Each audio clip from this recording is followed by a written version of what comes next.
Just finished construction itong brand new modern 3-level house dito sa BF Resort Village, Las Piñas. May malawak ang 2-car garage.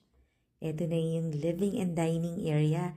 Semi-furnished, kasama pa yung malaking TV at saka itong L-shape na sofa. Meron tong lot area na 201 square meters. Ang floor area 341 square meters.